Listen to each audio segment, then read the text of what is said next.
tergoyahkan. Dialah Wiyasa, sang pengisah waktu, putra Dewi Satyawati dari pernikahannya dengan Resi Parasara. Wiyasa menyimpan kisah agung terbesar dalam sejarah manusia. Bersama Dewa Ganesha, putra Dewa Siwa, mereka menyusun Astadasaparwa, 18 kitab yang mengisahkan perjalanan panjang bangsa Kuru, kisah epik terbesar dalam sejarah manusia, Mahabharata. 18 parwa, dari permulaan keluarga Kuru hingga kehancuran dinasti Yadawa, dari riuh Balairung yang memalukan, hingga Himalaya yang sunyi, tempat Pandawa mengakhiri langkahnya. Ini bukan sekadar cerita, ini adalah cermin jiwa manusia. Dan kini pertanyaannya adalah, parwa manakah yang paling membekas di hatimu?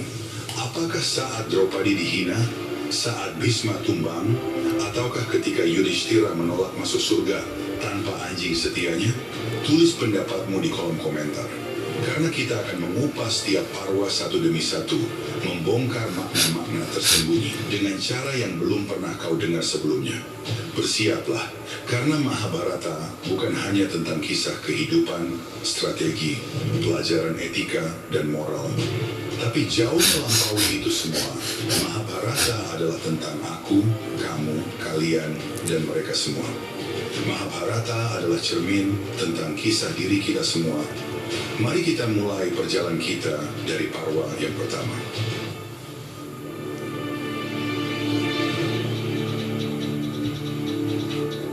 Ediparwa merupakan kitab pertama dari seri Astadasaparwa yang menceritakan berbagai kisah yang bernafaskan ajaran universal. Kisah kepahlawanan yang dibumbui oleh ilmu sakti dan mitologi. Pada bagian awal yang diceritakan adalah kisah Maharaja Janamejaya yang menyelenggarakan upacara pengorbanan ular demi membalas kematian ayahnya Parikesit, cucu Arjuna dari Abimanyu yang dibunuh oleh ular Tasaka. Upacara yang diselenggarakannya kemudian gagal.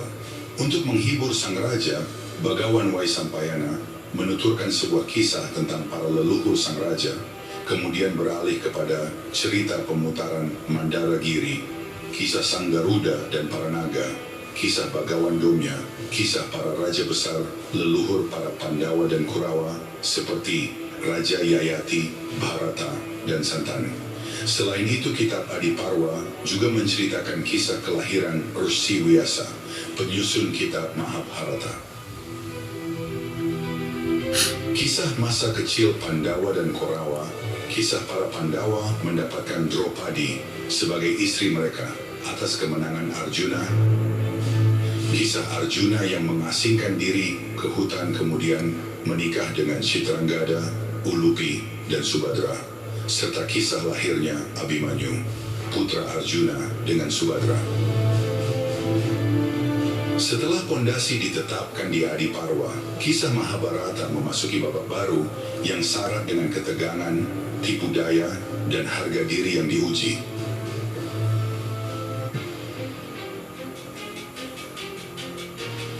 Sabha Parwa, babak di mana istana Hastinapura menjadi medan ujian kehormatan dan keadilan.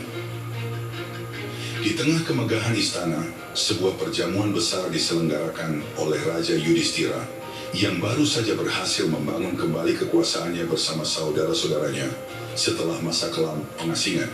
Namun di balik kemeriahan itu, bayang-bayang keserakahan dan kecemburuan mulai merayap.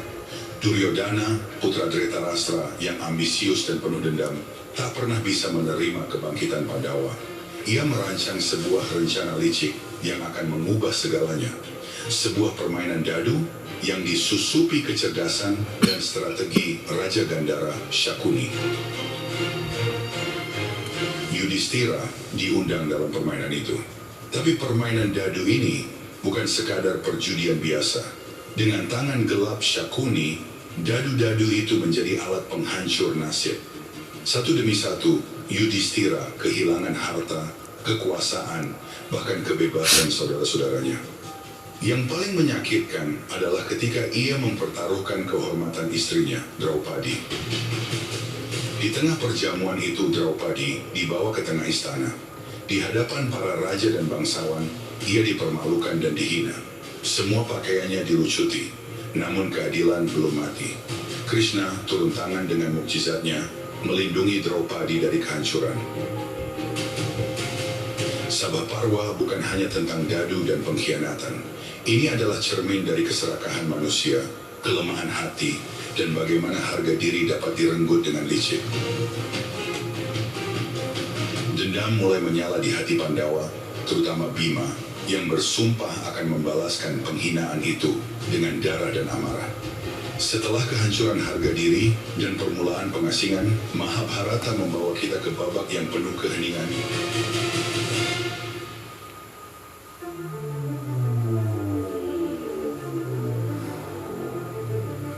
Wana Parwa, bagian Parwa yang mengisahkan pengasingan para Pandawa di hutan. Disinilah para Pandawa menjalani masa 12 tahun pengasingan. Setahun masa penyamaran, jauh dari kemegahan istana dan dunia kekuasaan. Namun, pengasingan ini bukan hanya tentang penderitaan dan penyesalan. Hutan belantara yang luas dan liar menjadi sekolah kehidupan, di mana para ksatria muda itu ditempa dalam ujian fisik, mental, dan spiritual. Yudhistira, sang putra sulung, belajar kesabaran dan keteguhan hati. Bima mendapat pengetahuan dari bimbingan putra Anjani, Hanuman. Bima mendapat kekuatan luar biasa dari berkah putra Dewa Bayu tersebut, yang dapat melindungi saudara-saudaranya dari ancaman para asura, raksasa, dan para detya. Arjuna, yang paling ahli memanah, melakukan perjalanan menuju puncak spiritual dan kekuatan senjata. Salah satu episode paling dramatis adalah ketika Arjuna bertemu Dewa Siwa, sang dewa penghancur dan pencipta ulang. Dalam wujud pemburu, Siwa menantang Arjuna untuk bertarung. Pertarungan itu bukan sekadar adu kekuatan, tapi juga ujian keteguhan dan keikhlasan. Setelah mengalahkan Siwa, Arjuna diberkahi dengan senjata maha dahsyat, Pasupatastra. Selain itu, Pandawa juga berjumpa dengan berbagai resi bijak yang mengajarkan ilmu dharma, seni berperang, dan hikmah kehidupan. Mereka mendalami makna kebenaran, kewajiban, dan kodrat manusia. Namun, ancaman dari Kurawa tidak pernah padam. Pengasingan 13 tahun itu diwarnai berbagai serangan dan godaan. Kisah Jayadrata yang dikirim untuk memata-matai Pandawa adalah salah satunya. Namun Pandawa terus waspada, berlatih, dan mempersiapkan diri untuk hari pembalasan. Setelah 12 tahun pengasingan yang melelahkan di hutan, Pandawa menghadapi 1 tahun terakhir yang penuh risiko. 1 tahun penyamaran yang menentukan nasib mereka. Kita akan segera memasuki Parwa berikutnya, Wirata Parwa.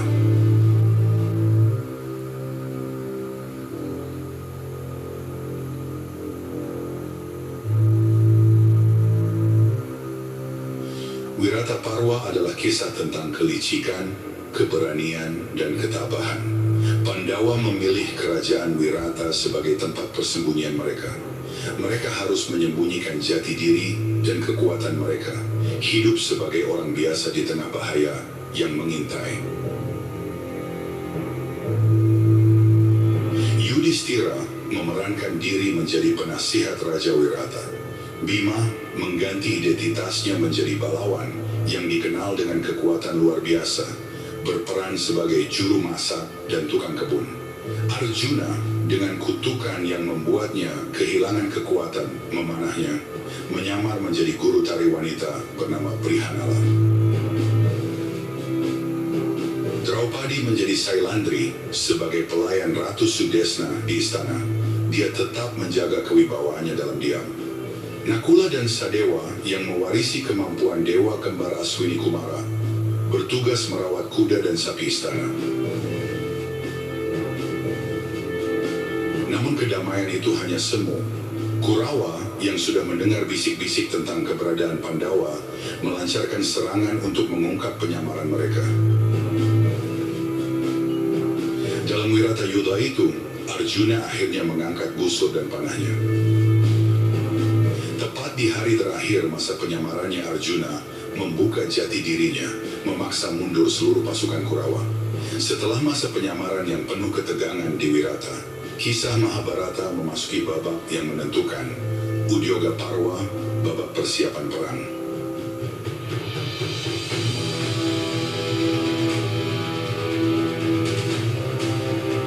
Di sini, kita menyaksikan upaya terakhir untuk menghindari kehancuran total.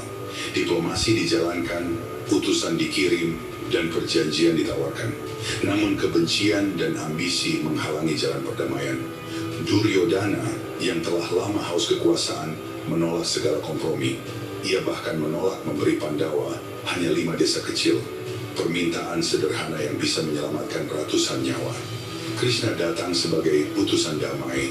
Ia berusaha bernegosiasi, mengerahkan kemampuan diplomasi, membuka mata Duryodhana dan para Kurawa. Namun, dinding kebencian itu sudah terlalu kokoh. Udyoga Parwa menggambarkan bagaimana pilihan manusia menentukan nasib dunia. Tidak ada yang lebih pahit daripada kegagalan untuk berdamai. Pengaturan pasukan mulai dilakukan. Para pahlawan bersiap mengukir legenda di medan Kurukshetra. Kehidupan akan segera berubah menjadi medan perang yang menguji setiap nilai dan keyakinan. Maka kita akan membuka lembaran Parwa selanjutnya, Bhisma Parwa.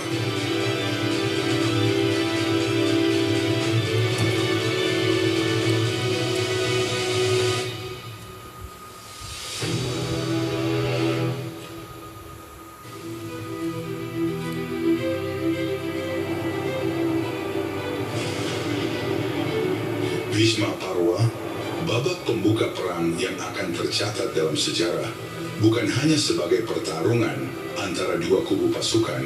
Mereka berperang melawan batinnya sendiri, berperang melawan bisikan hati kecilnya, berperang melawan antara kewajiban, sumpah, dan kesetiaan.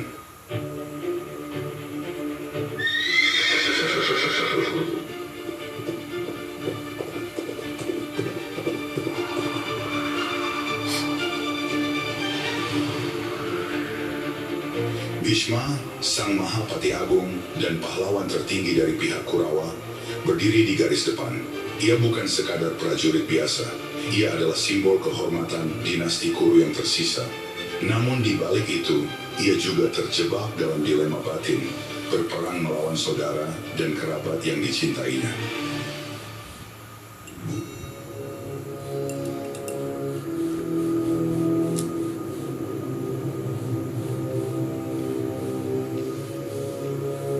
Di pihak Pandawa, Drishtadyumna, putra mahkota Panchala, memimpin dengan keteguhan dan rasa tanggung jawab.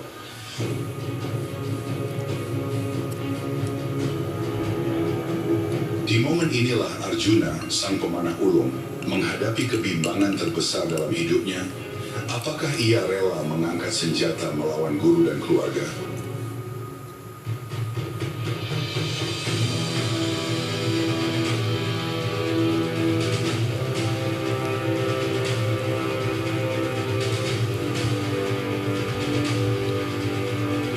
Di sini juga lahir momen-momen paling dramatis, pesan moral, pengorbanan, dan pertempuran batin yang membawa Arjuna ke titik terendahnya. Itulah saat ketika Krishna membuka wujud kosmiknya, Vishwarupa, dan dari sini, dari percakapan Krishna dan Arjuna ini, kita mewarisi Bhagavad Gita.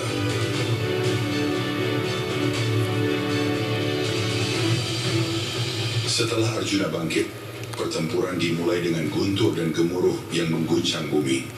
Bhisma menebar ketakutan dan kekaguman dengan keahlian dan keberaniannya. Ia bagaikan badai yang sulit ditaklukkan. Bhisma Parwa bukan sekadar kisah peperangan. Ini adalah babak di mana nilai-nilai luhur diuji dalam kobaran api peperangan. Di sini pula, pengorbanan dan keputusasaan berpadu menjadikan medan perang sebuah panggung epik bagi takdir manusia. Akhirnya Bhisma yang menjadi panglima perang Korawa gugur pada hari ke-10 dengan siasat Arjuna yang menggandeng Srikandi.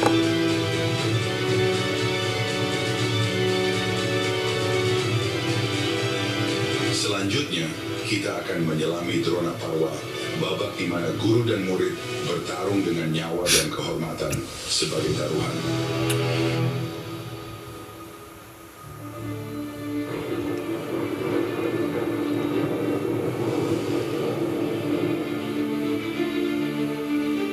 Setelah Bhishma tumbang, panggung perang bergeser ke tangan Drona, guru besar yang disegani sekaligus prajurit tak tertandingi.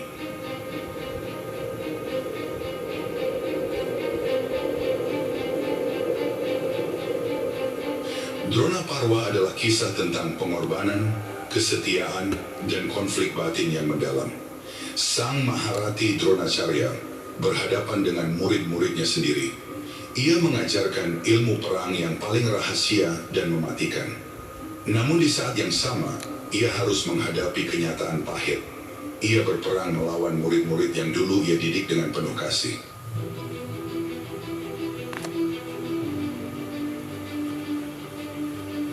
Di medan perang, Drona memimpin pasukan Kurawa dengan strategi jitu. Ia menjadi momok bagi Pandawa, terutama bagi Bima dan Arjuna.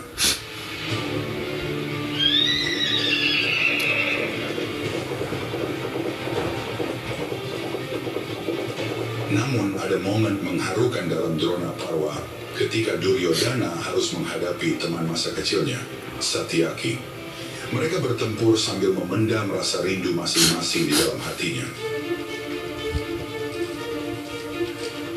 Keahlian Guru Drona meracik strategi. Banyak pahlawan dari pihak Pandawa yang berguguran. Formasi Cakravyuha berhasil menjebak Abhimanyu dan tewas di tengah formasi melingkar milik Drona. Namun di balik keberanian dan kecerdikannya, Drona juga menyimpan kelemahan yang kemudian dimanfaatkan oleh pihak Pandawa. Kecintaannya pada Aswathama, putranya, menghancurkan seluruh kekuatannya. Dia jatuh ketika mendengar putranya tewas di tangan Bima. Gugurnya Drona di tangan Dresadyumna membuka lembaran baru bagi Raja Anggakarna, maka kita akan membuka Parwa berikutnya.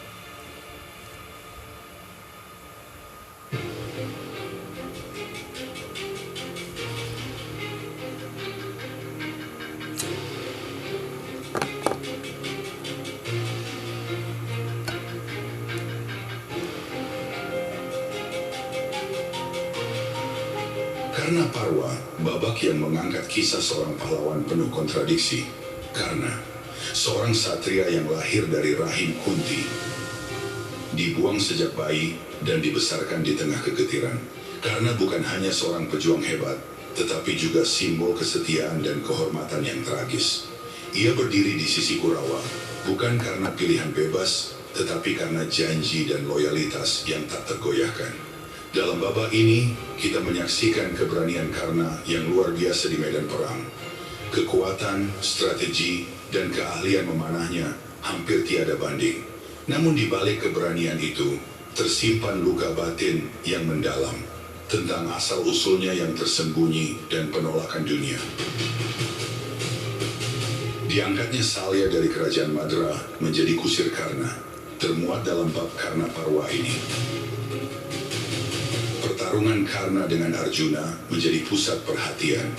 Dua ksatria hebat yang saling membenci sekaligus saling menghormati. Konflik mereka bukan sekadar soal peperangan, tapi juga tentang takdir, identitas, dan harga diri. Kematian Karna adalah salah satu momen paling memilukan dalam Mahabharata. Seorang pahlawan yang gugur bukan karena kalah dalam kekuatan, tetapi karena takdir dan keadaan yang kejam.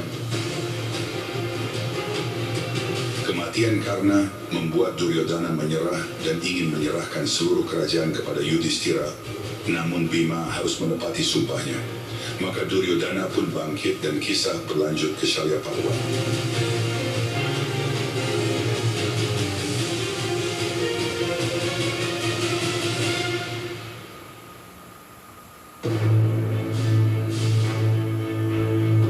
Shalya Parwa membawa kita ke babak di mana takdir mempermainkan para pahlawan.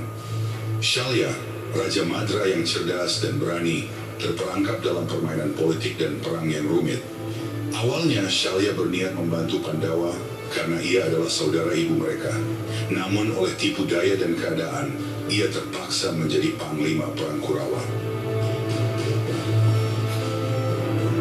Sebagai panglima, Shalya menunjukkan kecerdasan, strategi, dan keberanian luar biasa.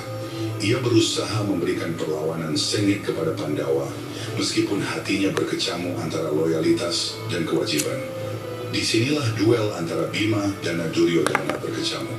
Sayangnya demi memenuhi sumpahnya, Bima melanggar aturan gada, membuat Duryodhana tak berdaya.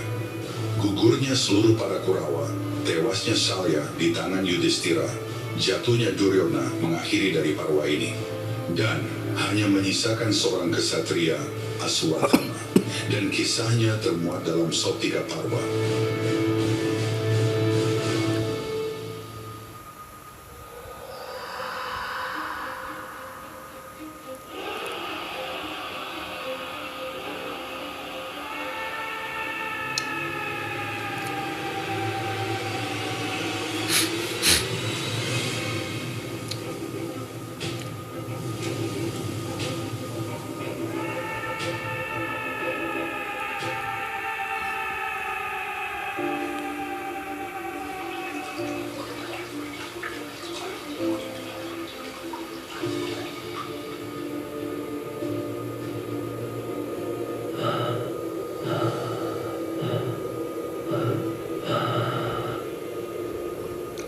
Gugurnya seluruh para Kurawa, tewasnya Salya di tangan Yudhishthira, jatuhnya Duryodhana mengakhiri dari Parwa ini.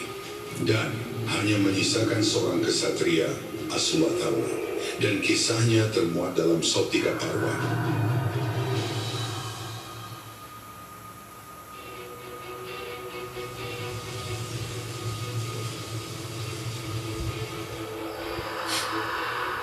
Soptika Parwa adalah babak yang menyimpan salah satu tragedi paling kelam dalam Mahabharata. Ketika malam menyelimuti medan perang yang sunyi, dendam dan kemarahan membakar hati para yang tersisa. Setelah hari-hari pertempuran yang melelahkan, para Kurawa mundur ke kemah mereka, terluka dan terpecah. Namun di balik kegelapan malam, Aswathama, Guru Kripa, dan Kritawarma melancarkan serangan balas dendam yang brutal. Dengan dendam yang membara, Aswathama menyerang kemah Pandawa. Ia membunuh Sri Kandi, Drestadyumna, Pancakumara, dan banyak prajurit Pancala. Malam Aswathama mengobarkan kengerian yang tidak terduga. Tragedi ini meninggalkan luka mendalam bagi Pandawa, terutama karena korban tak berdosa turut menjadi sasaran. Kutukan Krishna kepada Aswathama mengakhiri bab ini, namun Mahabharata belum berakhir. Setelah gelapnya malam penuh darah dan dendam, Sri Parwa hadir sebagai ruang ratapan dan duka.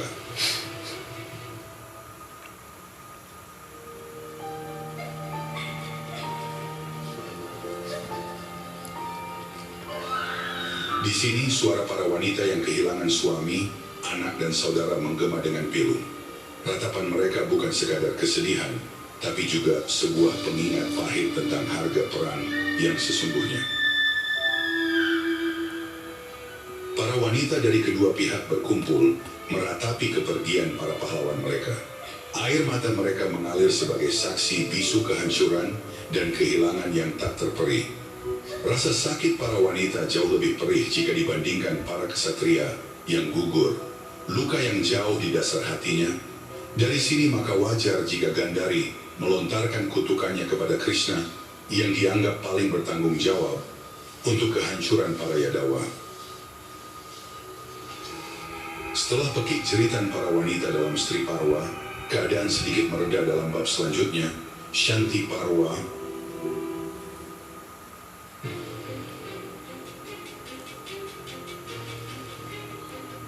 Shanti Parwa datang sebagai oas ketenangan setelah gelombang dahsyat peperangan.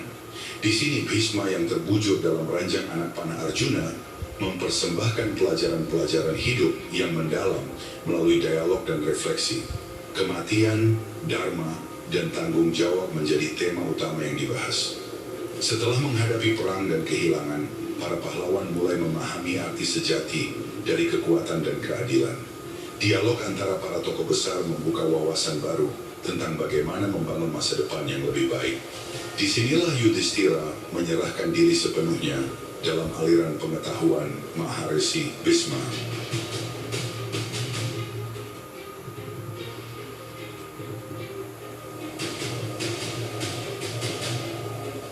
Anushasana Parwa adalah babak yang melanjutkan kedamaian dan refleksi dari Shanti Parwa.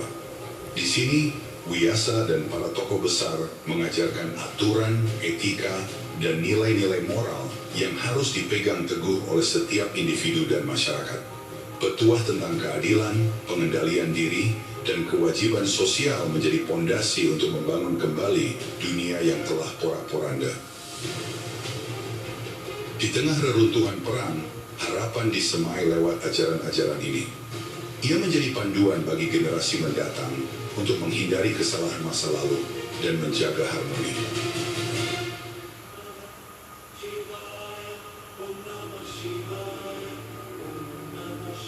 Ashwamedhika Parwa menandai babak penutup Mahabharata, kisah kelahiran Parikesit, putra Abhimanyu. Dalam parwa ini dikisahkan di mana kemenangan dan kedamaian disambut dengan sebuah upacara suci, Ashwamedha, ritual kuda penguasa, dan penaklukan kerajaan-kerajaan yang tidak mau tunduk di bawah panji kekuasaan Yudhishthira. Upacara Ashwamedha bukan sekadar simbol kekuasaan, tetapi juga lambang pengakuan atas tatanan dunia yang baru dan janji untuk menjaga kedamaian. Parwa berikutnya adalah Asrama Wasika Parwa.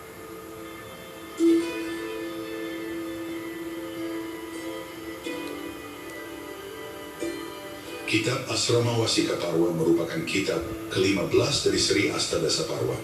Kitab ini menceritakan kisah Dhritarashtra, Gandhari, Kunti, Widura, dan Sanjaya yang menyerahkan kerajaan sepenuhnya kepada Raja Yudhishthira, sedangkan mereka pergi bertapa ke tengah hutan.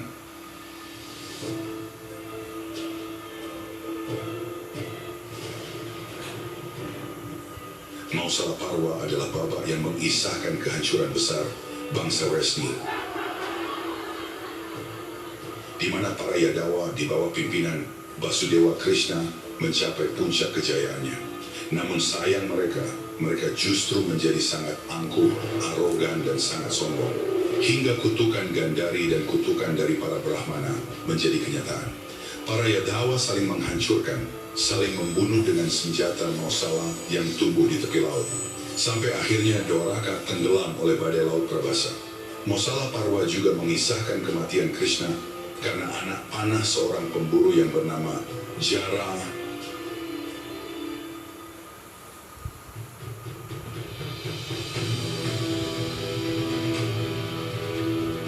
Mahaprastanika Parwa adalah babak yang mengisahkan perjalanan terakhir para Pandawa.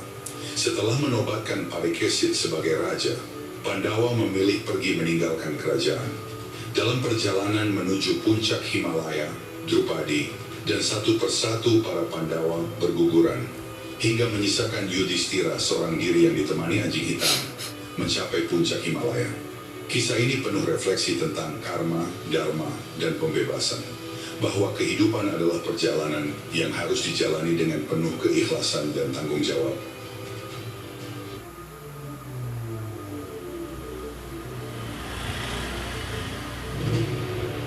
Swarga Rohanika Parwa adalah seri terakhir dari Astadasa Parwa. Dalam bab ini diceritakan bagaimana Yudhishthira menolak menaiki Wimana yang menjemputnya jika harus meninggalkan anjing yang telah setia menemaninya sepanjang perjalanan, hingga anjing tersebut memperlihatkan wujud aslinya yang merupakan penjelmaan Dewa Dharma. Dalam parwa ini juga menceritakan betapa terkejutnya Yudhishthira setelah mencapai surga, yang ternyata justru melihat para Kurawa, Syakuni berada di surga. Tak ada satupun saudara, anak, dan istrinya di sana. Yudhishthira menolak tinggal di surga dan memilih neraka demi bisa bersama dengan saudaranya. Yudhishthira pergi ke neraka, dia menemukan semua saudaranya dalam siksaan neraka. Namun tabir ilusi pun akhirnya terungkap.